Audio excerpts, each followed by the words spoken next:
Welcome to New York's number 2 sports show. The Rangers extend their winning streak to 6.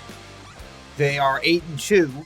They defeat the Carolina Hurricanes 2-1 in their first game back from their road trip. However, they do lose Adam Fox and Filip Chytil to injury. We don't know the severity of it. Fox left the game. The injury occurred in the first period. A knee-on-knee hit from Sebastian Aho. I don't know. Didn't look overly clean. There was no penalty call. The Rangers weren't too thrilled about it. And then Filip Chytil, he left in the second period. I'm not too sure. It was an upper body injury for Chytil. He has a concussion history. He did get in a collision with Jesper Fast. So, with Chytil, we're kind of used to this. But, that makes this bittersweet. But the game itself, a very gritty win, considering the fact that they had to go with 11 forwards and 5 defensemen for most of the game. A lot of players stepped up. Will Cuylle scored his first MSG goal, and it was the game-winning goal in the third period. He played really well. Jacob Trouba, who had a really nice assist on that goal, logged almost 25 minutes, 24 minutes and 56 seconds for Jacob Trouba.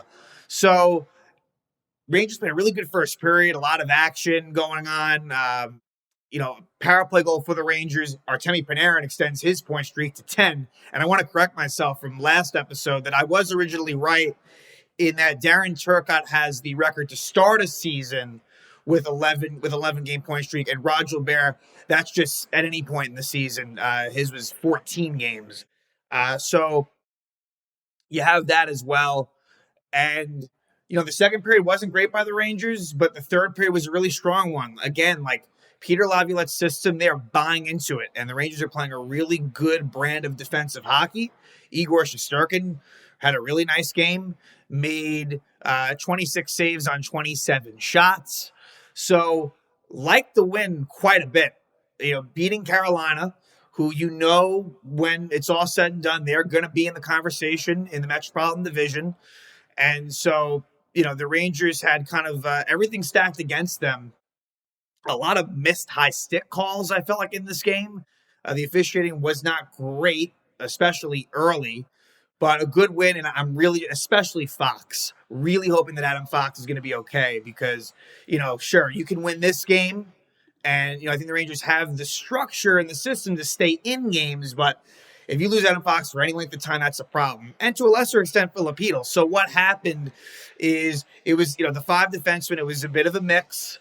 The combinations were basically all over the place. And then for the forwards, basically what happened is Trocheck moved up and took the Chytil spot. So Trocheck was mainly in between Panarin and Lafreniere, and Goodrow took the spot there then of Trocheck on the third line with Cuylle and Wheeler. So again, it was kind of a makeshift effort. My guess is that next game against Minnesota Saturday, you won't see either Fox or Chytil. Even in a best case scenario, I just wouldn't be surprised. Maybe I'm wrong.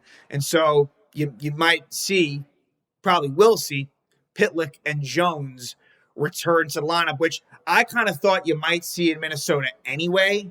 But now, unfortunately, not for the reason that we're talking about here.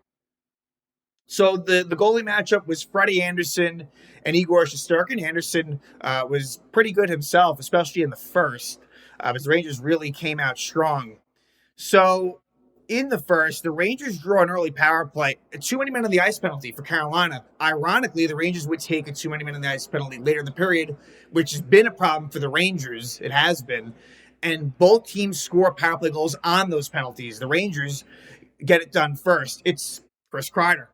So Kreider, his 7th goal of the season on a beautiful pass by Panarin. So, Kreider always finds himself in the right position near the goalie on the power play. No assist to Trocheck, but he deserves credit as well for setting this up. And Vinny Trocheck against his former team, good on faceoffs, like a really strong game for him. And he'll be needed, even more so if Chytil is going to be out for any length of time. So the Rangers take a 1-0 lead.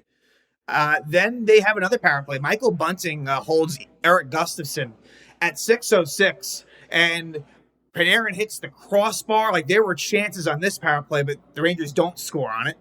And then it's a too many men on the ice penalty on the Rangers at 9:32, and Carolina scores their one goal of the night. Seth Jarvis scores his fifth from Aho and D'Angelo.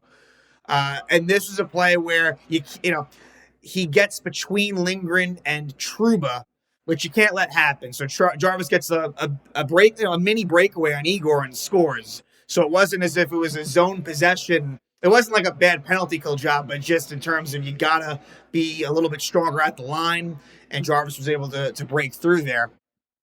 And then soon thereafter is when you have a knee-on-knee collision with Adam Fox. Now, I believe that he might have taken a couple of more shifts after that. He did not leave immediately.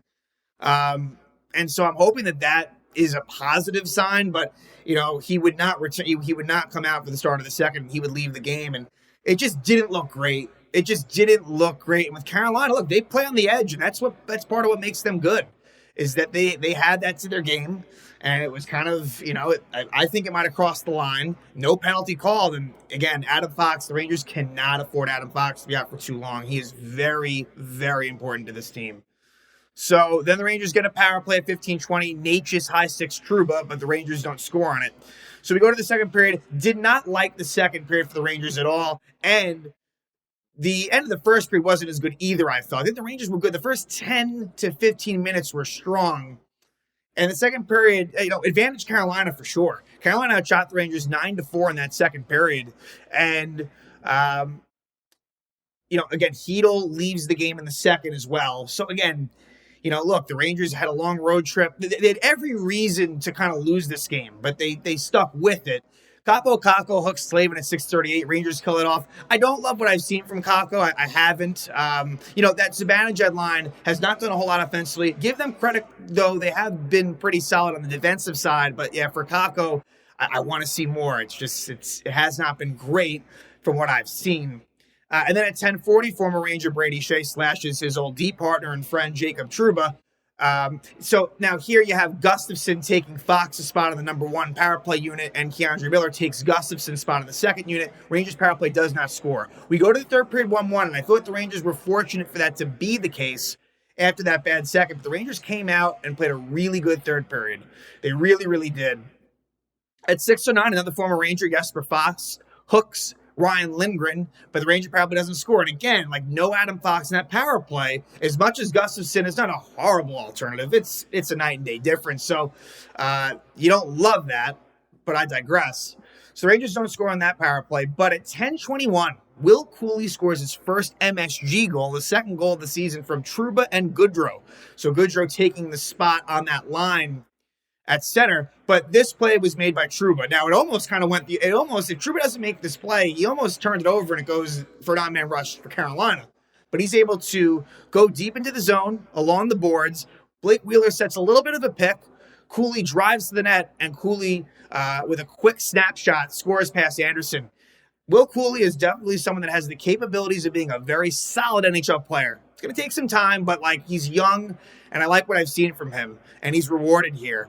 Again, really nice pass by Trouba. Kind of a similar situation as far as the part of the ice where Panarin to Kreider for the first goal, Trouba to Cuylle for the second. Rangers take a 2-1 lead, and they would play a really stingy defensive game the rest of the way. The 1-3-1 system employed by Laviolette worked to a T. They really, really did what they had to do. Again, it was gritty.